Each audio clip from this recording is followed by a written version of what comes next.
Competition academy के YouTube portal पे आपका स्वागत है। आज 27 अप्रैल है और आज की यह टेस्ट सीरीज है जो 50 प्रश्न की टेस्ट सीरीज प्रतिदिन कराई जाती है हमारे यहाँ। इसके अलावा ऑनलाइन कक्षाएं चल रही हैं। असिस्टेंट प्रोफेसर यूजीसी नेट दोनों के लिए, टीजीटी पीजीटी के लिए भी चल रही हैं। तो जो प्रतिदिन की टेस्ट सीरीज दी जाती है, आज कई लोगों का मैसेज आया कि सर इस टेस्ट सीरीज को हल करा दीजिए। तो चलिए आज की टेस्ट सीरीज का आंसर आपको व्हाट्सएप पर ना भेजकर सीधे हल करा दे रहे हैं। वैसे व्हाट्सएप पर भी भेज दिया गया है कई लोगों को। तो प्रश्न संख्या 1 देखें कि स्त्रियों का भाग्य पुरुषों की प्रसन्नता और उनके निर्णय पर ही आश्रित है। उपरोक्त कथन झूठा सच उपन्यास में किस पात्र का है? आपका उत्तर होगा सी, तारा का पात्र है, तारा का कथन है, तारा का कथन होगा। दूसरा प्रश्न है, निम्न कथनों पर विचार कीजिए। चित्रलेखा उपन्यास पर फ्रेंच उपन्यासकार अनातोले के उपन्यास थाया का प्रभाव है। बाणभट्ट की आत्मकथा शूद्रक के मृच्छ कटिकम की कुछ घटनाओं से है। शेखर एक जीवनी उपन्यास पर रोमारोला के जया क्रिस्ताप का प्रभाव है। बूंद और समुद्र उपन्यास तमिल महाकाव्य शिल्पादिक्रम पर आश्रित है। फिर कहा गया इनमें से गलत कौन सा होगा? सही उत्तर होगा आपका बी, इनमें से गलत होगा 2 और 4। देखिए, बाणभट्ट की जो आत्मकथा है वो शूद्रक के मृच्छकटिकम की कुछ घटनाओं पर आधारित है, गलत है। चौथा इसलिए गलत है कि बूंद और समुद्र तमिल महाकाव्य शिल्पादिकारम पर आधारित है, गलत है। सुहाग के नूपुर तमिल महाकाव्य शिल्पादिकारम पर आधारित है, बूंद और समुद्र नहीं। तो इसलिए 2 और 4 गलत है। सही पहला होगा और तीसरा होगा। तो यहाँ पर असत्य विकल्प होगा बी, 2 और 4। अगला प्रश्न देखें, काम आध्यात्मिक विकास का बाधक है जबकि प्रेम उसका उन्नायक है। उपरोक्त कथन किस उपन्यास का है? चित्रलेखा, गुनाहों का देवता, एक पथबंधु था, अनामदास का पोथा। तो आपका उत्तर होगा डी, अनामदास का पोथा। एक चीज़ ध्यान दें, यह वीडियो पब्लिश वीडियो है। चैनल पर बहुत सारे लोग हैं जो देख रहे हैं। यदि आप भी हमारे साथ जुड़ना चाहते हैं, पेड बैच ज्वाइन करना चाहते हैं, जिसमें सुबह 10 बजे आपको PDF नोट्स, प्रतिदिन इसी तरीके से 50 प्रश्नों की टेस्ट सीरीज, 2:30 बजे डिस्क्रिप्टिव वीडियो लेक्चर आपको मिलेगा। रात में 9 बजे लाइव क्लास होती है, लेकिन इधर मैं अस्वस्थ हूँ, 2-4 दिन से लाइव क्लास 5 दिन से नहीं हो पा रही है। जैसे ही स्वस्थ होंगे वैसे हमारा जो शेड्यूल है वो 9 बजे की रात में लाइव क्लास कराया जाता है। तो ये सारी चीज़ें आपको मिलेंगी। यदि आप ज्वाइन करना चाहते हैं तो यहाँ पर मैं नंबर लिख दे रहा हूँ, 97 21 46 27 40। इस नंबर पर फ़ोन करके या व्हाट्सएप करके आप फीस और सारी जानकारी ले सकते हैं। दूसरा नंबर है 80 52 58 4 00 4। इस नंबर पर, इन दोनों नंबर पर किसी पर भी आप फ़ोन करके या व्हाट्सएप करके फीस और सारी जानकारी पूरा आप डिटेल ले सकते हैं। परीक्षा स्थगित हो चुकी है यूजीसी नेट की। असिस्टेंट प्रोफेसर की भी परीक्षा यूपी में मई में नहीं हो पाएगी, जो इस समय पेंडेमिक महामारी चल रही है। तो इसलिए जो समय मिला है उस समय का सदुपयोग करें और मैं ईश्वर से यही कामना करता हूँ कि आप सभी लोग स्वस्थ रहें। जिस तरीके से महामारी चल रही है, हमारे बहुत सारे पेड मेंबर्स ऐसे हैं जो कोरोना से संक्रमित हैं, बार बार उनका मैसेज आ रहा है। बहुत सारे ऐसे हमारे पेड मेंबर्स हैं जिनके परिवार में लोग संक्रमित हैं। कुछ लोगों की डेथ हो चुकी है, जिनकी डेथ हो चुकी है, ईश्वर उनकी आत्मा को शांति दे।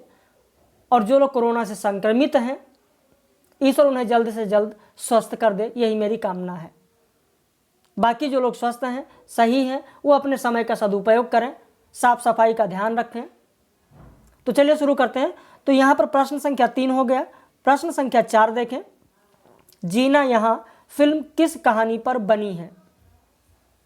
विकल्प है यही सच है, आयखान आकाश नेई, चरणदास चोर, तीसरी कसम। आपका उत्तर होगा बी, मनु भंडारी की कहानी आयखान आकाश नेई पर जीना यहाँ फिल्म बनी हुई है। प्रश्न संख्या 5, ग्रामीण अंचल में स्त्रियों की खरीद फरोख्त पर आधारित कहानी कौन सी है? विकल्प है धर्म क्षेत्र कुरुक्षेत्र दूधनाथ सिंह की कहानी, तरु का निर्णय शेखर जोशी की कहानी, दो दुखों का एक सुख शैलेश मटियानी की कहानी, लहू पुकारे आदमी मधुकर सिंह की कहानी। आपका उत्तर होगा ए धर्म क्षेत्र कुरुक्षेत्र। इसका विषय वस्तु है ग्रामीण अंचल में स्त्रियों की खरीद फरोख्त पर आधारित कहानी है ये दूधनाथ सिंह की। दूसरा जो शेखर जोशी की कहानी है तरु का निर्णय, इसमें मध्यवर्गीय विसंगतियों का अंकन किया गया है। दो दुखों का एक सुख जो शैलेश मटियानी की कहानी है, इसमें एक कोढ़ी, एक अंधे और एक भिखारिन की प्रेम कहानी है। लहू पुकारे आदमी जो मधुकर सिंह का है, इसमें आर्थिक असमानता का जिक्र किया गया है। अगला प्रश्न देखें, मृदुला गर्ग के किस कहानी की विषय वस्तु चंबल में व्याप्त शोषण है? विकल्प है अगली सुबह, बेनकाब, विनाशदूत, हरिविंदी। आपका उत्तर होगा बी बेनकाब। अगली सुबह कहानी में इंदिरा गांधी की हत्या के बाद होने वाले दंगे का चित्रण किया गया है। विनाशदूत में मध्य प्रदेश के भोपाल में जो गैस त्रासदी हुई थी, भोपाल गैस त्रासदी, उसका चित्रण किया गया है। हरिविंदी में गृहस्थ स्त्री की स्वच्छंदता की कहानी है। प्रश्न संख्या 7 देखें, भैरव प्रसाद गुप्त और अमृत राय की कहानियां मार्क्सवादी नुस्खों से बनाई गई हैं, किसने कहा है? विकल्प है नामवर सिंह, मोहन राकेश, रामचंद्र तिवारी, मधुरेश। आपका उत्तर होगा डी मधुरेश। अगला प्रश्न है, कामना में किस प्रतीकात्मक शैली का सूत्रपात हुआ है? वह आगे चलकर आंसू, प्रतिध्वनि और एक घूंट में विकसित हुई और वही कामायनी में प्रस्फुटित हो उठी है, किसने कहा है? बाबू गुलाब राय, रमेश चंद्र शाह, दशरथ ओझा, नामवर सिंह। तो आपका उत्तर होगा सी दशरथ ओझा। अगला प्रश्न देखें, ज्ञानदेव अग्निहोत्री का कौन सा नाटक मानव की दिग्भ्रांति यात्रा का नाटक कहा जाता है? विकल्प है नेफा की एक शाम, वतन की आबरू, अनुष्ठान, शुतुरमुर्ग। सही उत्तर होगा आपका सी अनुष्ठान। बाकी नेफा की एक शाम चीन के आक्रमण की पृष्ठभूमि पर आधारित है।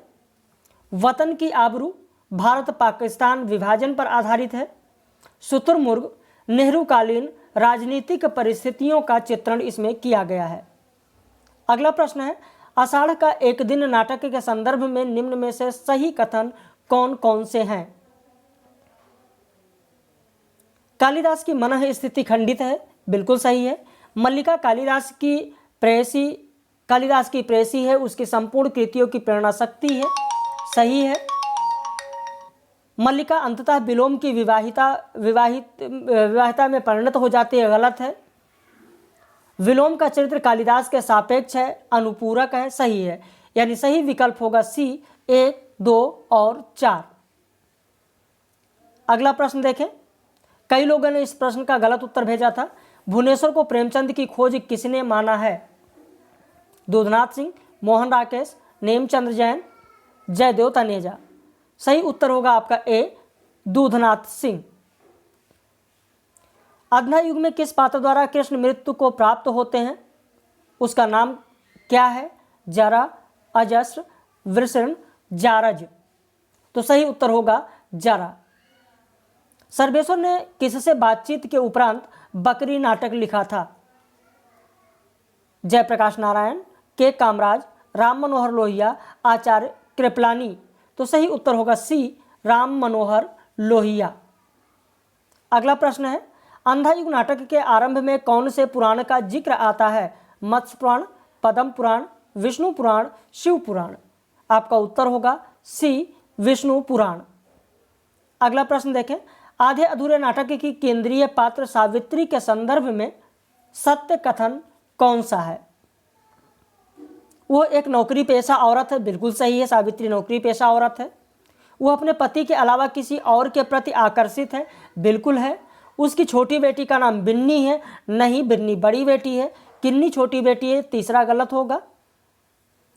उसकी बड़ी बेटी की शादी हो चुकी है, बिल्कुल सही है, यानी सी विकल्प होगा 1, 2 और 4। आत्माराम की टेटे निबंध में आत्माराम के प्रतीक कौन है?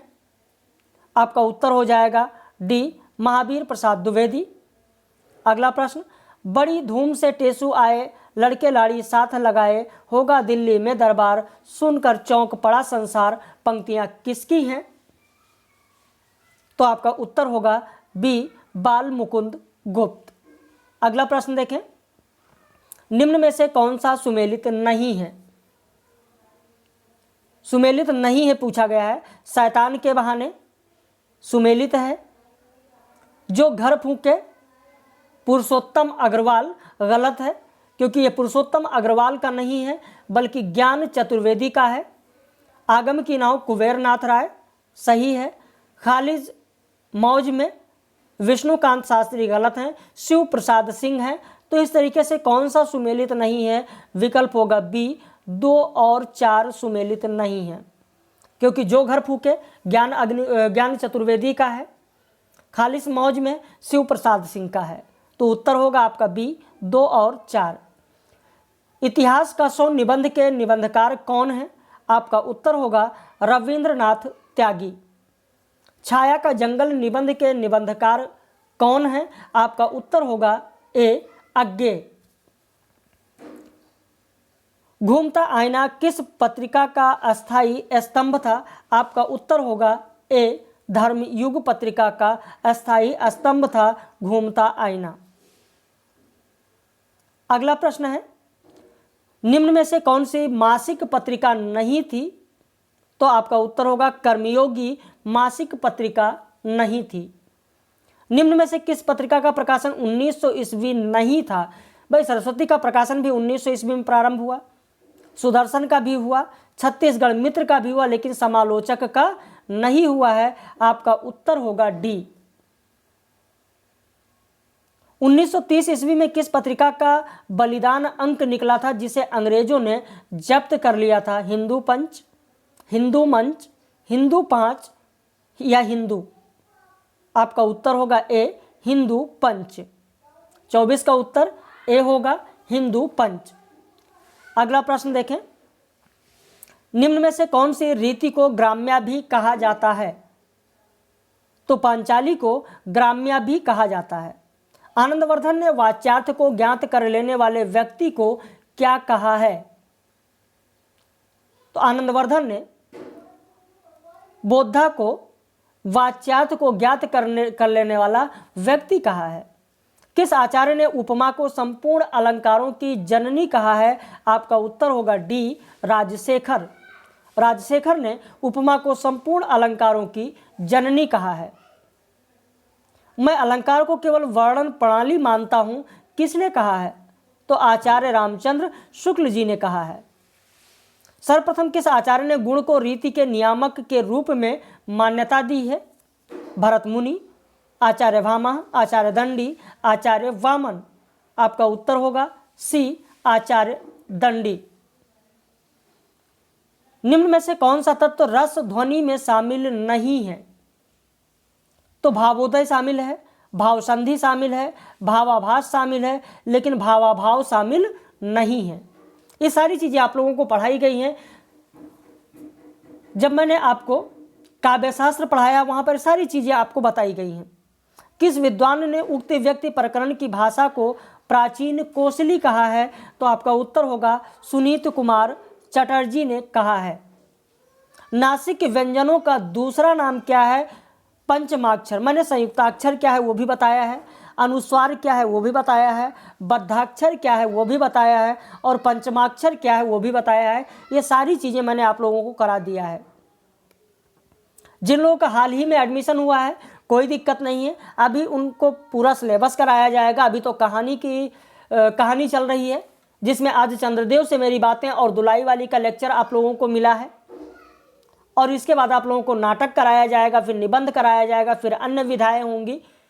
आप जहां से भी एडमिशन लेते हैं, क्योंकि हमारे यहाँ साइक्लिक बैच चल रहा है, मान लिया आप एडमिशन लेते हैं और इस समय कहानी चल रही है, तो आप कहानी पढ़ेंगे, फिर निबंध पढ़ेंगे, नाटक पढ़ेंगे, फिर निबंध पढ़ेंगे, फिर अन्य विधाएं पढ़ेंगे, और उसके बाद फिर हम लोग शुरू करेंगे भाषा विज्ञान, जिसमें भाषा है, बोली है, सारी चीज़ें आप पढ़ेंगे। पूरा व्याकरण पढ़ते हुए फिर हिंदी साहित्य का इतिहास पढ़ेंगे, फिर काव्य शास्त्र पढ़ेंगे, वैचारिक पृष्ठभूमि पढ़ेंगे, फिर कविता पढ़ेंगे, फिर उपन्यास पढ़ेंगे और फिर कहानी पढ़ेंगे। तो इस तरीके साइक्लिक चलता रहता है, पूरा सिलेबस आपका टाइम के अंदर कंप्लीट हो जाएगा। जिस तरीके समय मिला है, परीक्षाएं स्थगित हो गई हैं, तो आप बिल्कुल हमारे साथ जुड़ सकते हैं। जो नए लोग हैं, बिल्कुल भी घबराने की जरूरत नहीं कि अभी आपने नासिक के व्यंजन क्या किसे कहते हैं नहीं पढ़ा है, जो कल परसों 2-4 दिन में एडमिशन हुआ है। कोई दिक्कत नहीं, आपका सिलेबस पूरा होगा, सारी चीज़ें रेगुलर चल रही हैं, आप देख रहे हैं, लगातार आपको वीडियो लेक्चर मिल रहे हैं, प्रतिदिन आपको टेस्ट सीरीज मिल रही है। अगला प्रश्न, स्वनिम को और क्या कहा जाता है? स्वनिम को ध्वनि भी कहा जाता है। अगला प्रश्न देखें, प्रश्न संख्या 34, निश्चय ही आचार्य द्विवेदी हिंदी के सबसे अधिक सशक्त इतिहासकार रहे हैं, किसने कहा है? तो गणपति चंद्र गुप्त ने कहा है। 34 का उत्तर होगा आपका गणपति चंद्र गुप्त।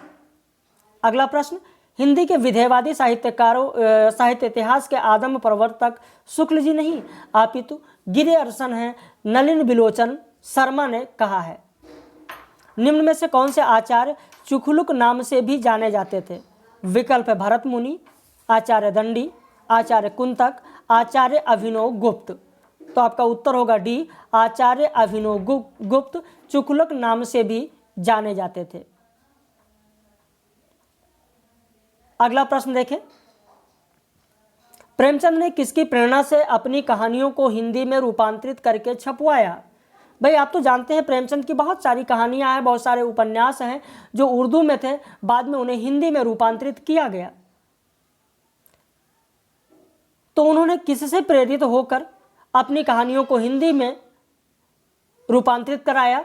मैं आपको बता दूं, नवाब राय को जिसने प्रेमचंद छद्म नाम रखने के लिए कहा, उन्हीं से ही प्रेरणा लेकर, उन्हीं से प्रेरित होकर प्रेमचंद ने हिंदी में कहानियां रूपांतरित करके छपवाया। अब जरूर आपको यह नाम याद आ गया होगा, विकल्प आपको पता हो गया होगा कि दया नारायण निगम। कई जगह आपको मिलेगा मन्नन द्विवेदी। ध्यान रखना 80% दोनों विकल्प अगर है तो 80% में होगा आपका मन्नन द्विवेदी, और अगर ध्यान रखना 80% मैंने बता दिया, 20% कुछ साहित्यकारों का मानना है कि दयाराम निगम, जिन्होंने प्रेमचंद नाम दिया था। लेकिन जहां तक मेरा मत है और अन्य साहित्यकारों का मत है, वो मन्नन द्विवेदी आपका सही आंसर होगा। मैंने जो लिखकर भेजा है आप लोगों को व्हाट्सएप पर ABCD में आंसर, उसमें भी शायद मैंने मन्नन द्विवेदी ही लिखा है आप लोगों को, तो मन्नन द्विवेदी ही रखिएगा, ध्यान रखिए। एक बार फिर से मैं आपको बता दूं, मन्नन द्विवेदी ही रखिएगा। अगला प्रश्न देखें, कामायनी में प्रजापति मनु की पथ प्रदर्शिका किसे बताया गया है? आपका उत्तर होगा ईड़ा को। अगला प्रश्न, प्रभु जी तुम मेरे मन को जानो किसकी पंक्ति है? आपका उत्तर होगा डी, इनमें से कोई नहीं। इस प्रश्न का भी उत्तर कई लोगों ने गलत बताया है। मैं आपको बता दूं, यह पंक्ति सुभद्रा कुमारी चौहान की है। सुभद्रा कुमारी चौहान की अंतिम कविता की यह पंक्ति है कि प्रभु जी तुम मेरे मन को जानो। अगला प्रश्न देखें, पाश्चात्य काव्यशास्त्र के शलाका पुरुष कौन है? प्लेटो, अरस्तु, क्रोचे, इलियट। आपका उत्तर होगा सी, क्रोचे। अगला प्रश्न देखें, निम्न में से किस उपन्यास को साहित्य अकादमी पुरस्कार मिला है? परिजात, जो कि नासिरा शर्मा का है, इसे भी मिला है। विनायक, जो कि रमेश चंद्र शाह का, इसे भी मिला है। मिलजुल मन, जो मृदुला गर्ग का, इसे भी मिला है। रहन पर रघु काशीनाथ सिंह का, इसे भी मिला है। यानी आपका उत्तर होगा डी, उपरोक्त सभी। अगला प्रश्न देखें, साहित्य अकादमी पुरस्कार से सम्मानित कविता संग्रह हवा में हस्ताक्षर किसका है? आपका उत्तर होगा डी, कैलाश वाजपेयी का है। साहित्य अकादमी पुरस्कार से सम्मानित कविता संग्रह कौन कौन सा है? तो अनुभव के आकाश में चांद लीलाधर जगूड़ी का, बिल्कुल इसको भी मिला है साहित्य अकादमी पुरस्कार। नए इलाके में अरुण कमल का है, इसे भी मिला है। हम जो देखते हैं मंगलेश डबराल का है, इसे भी मिला है। दो पंक्तियों के बीच राजेश जोशी का है, इसे भी मिला है। दुष्चक्र में श्रेष्ठा वीरेंद्र डगवाल का है, इसे भी मिला है। यानी आपका उत्तर होगा डी, उपरोक्त सभी। अगला प्रश्न देखें, नाथ साहित्य की विशेषता कौन सी है? तो पंचमाक्षर का त्याग बिल्कुल है, नाथ साहित्य की विशेषता है। नारी को साधना के केंद्र में लिया, गलत। नारी को साधना के केंद्र में नहीं बल्कि उससे बाहर रखा गया है, दूसरा नहीं होगा। हठयोग साधना पर बल बिल्कुल दिया गया है। वाममार्गी साधना पद्धति पर बल नहीं, वाममार्ग का त्याग किया गया है, चौथा नहीं होगा। अंतत साधना पर बल बिल्कुल ये भी होगा। यानी कौन कौन से नहीं होंगे? दूसरा और चौथा नहीं होगा। होगा आपका 1, 3 और 5। 1, 3, 5 सही उत्तर होगा आपका 1, 3, 5। अगला प्रश्न देखें, बसंत विलास रचना में कुल कितने दोहे हैं? आपका उत्तर होगा सी, 84 दोहे हैं। राउल बेल में कुल कितनी भाषाओं के शब्द मिलते हैं? भाषाओं नहीं बल्कि यहाँ पर होना चाहिए कितने बोलियों के शब्द मिलते हैं। तो हम कह सकते हैं कि 7 बोलियों के शब्द मिलते हैं। अगला प्रश्न है, विष्णु के गले की मणि का अवतार किसे कहा जाता है? मधुर कवि को कहा जाता है, कुलशेखर को कहा जाता है, गोंदा को कहा जाता है, यानी अंडाल जो दक्षिण भारत की महिला संत थी अंडाल, महायोगी को कहा जाता है। तो आपका उत्तर होगा कुलशेखर को कहा जाता है विष्णु के गले की मणि का अवतार। कैलाशनाथ काटजू का संस्मरण कौन सा है? मैं भूल नहीं सकता, अनसुनी आवाजें, अतीत जीवी, एक नाव के यात्री। आपका उत्तर होगा ए, मैं भूल नहीं सकता। कैलाशनाथ काटजू का संस्मरण है मैं भूल नहीं सकता। गोदान में प्रेमचंद की प्रकाश अभ्यस्त आंखें हिम्मत करके अंधकार देखने की कोशिश कर रही हैं, किसका कथन है? निर्मल वर्मा, विजयदेव नारायण शाही, रामविलास शर्मा, नामवर सिंह। तो यहाँ पर आपका उत्तर होगा बी, विजयदेव नारायण शाही। सही उत्तर होगा बी, विजयदेव नारायण शाही। नंददास के भंवर गीत की विशेषता कौन सी है? इसके भी उत्तर कई लोगों ने गलत बताया है। नंददास के भंवर गीत की विशेषता कौन सी है? लोक की प्रधानता, सरल और सहज गोपियां, भाषा ठेठ ब्रज, काव्य रूप मुक्तक। विकल्प है 1, 3, 2, 3, 1, 2, 3, इनमें से कोई नहीं। तो यहाँ पर उत्तर होगा डी, इनमें से कोई नहीं। ये जितनी विशेषता दी गई है नंददास के भंवर गीत की नहीं है, बल्कि ये सब की सब विशेषता सूरदास के भ्रमर गीत की विशेषता है। नंददास के भ्रमर गीत की विशेषता यह है कि इसमें आप देखेंगे शास्त्रों की प्रमुखता है, गोपियां पांडित्य से परिपूर्ण हैं, भाषा संस्कृत निष्ठ ब्रज भाषा है, ठेठ ब्रज भाषा नहीं है। काव्य रूप सूरदास का मुक्तक है, जबकि नंददास के भंवर गीत में काव्य रूप कैसा है? तो प्रबंध है। तो इस तरीके से ये कोई भी विशेषता आप देखें तो नंददास के भंवर गीत का नहीं है, बल्कि ये सब के सब सूरदास के भ्रमर गीत की विशेषता है। आपका उत्तर होगा 50 का डी, इनमें से कोई नहीं। तो इस तरीके से ये 50 प्रश्न थे आज की टेस्ट सीरीज में, आपने देखा। बाकी इसी तरीके से प्रश्न प्रतिदिन हमारे यहाँ टेस्ट सीरीज कराई जाती है। यदि आप भी हमारे साथ जुड़ना चाहते हैं तो आप भी हमारे साथ जुड़ सकते हैं और इसी तरीके के प्रश्नों को आप हल कर सकते हैं जो प्रतिदिन आपको टेस्ट सीरीज मिल रहा है। तो आपने वीडियो देखा। बाकी हमारे साथ जुड़ने के लिए आप नंबर लिख लीजिए 80 52 58, लिख लीजिए। कॉपी पेन अगर आपके पास है तो, नहीं है तो स्क्रीनशॉट ले लीजिए 80 52 58 4004, या दूसरा नंबर लिख लीजिए 97 21 46 27 40। इन दोनों में से किसी भी नंबर पर फ़ोन करके व्हाट्सएप करके आप फीस और सारी जानकारी ले सकते हैं। यदि वीडियो आपको अच्छा लगा, आपने अंत तक देखा, प्रश्न अगर आपको सही लग रहे हैं, आपको लग रहे हैं कि ये महत्वपूर्ण है और आपके लिए अच्छा है, तो आप ज़रूर चैनल को सब्सक्राइब कर लीजिए, ताकि जब भी वीडियो पब्लिश किया जाए तो आप तक उन वीडियो का नोटिफिकेशन ज़रूर पहुँचे। और आप उसका लाभ उठा पाएँ। तो हम लोग फिर मिलेंगे अपने पेड मेंबर्स के साथ कल। बाकी हमारे पेड मेंबर्स को किसी को कोई समस्या है तो व्हाट्सएप पर मैसेज जरूर कर दें।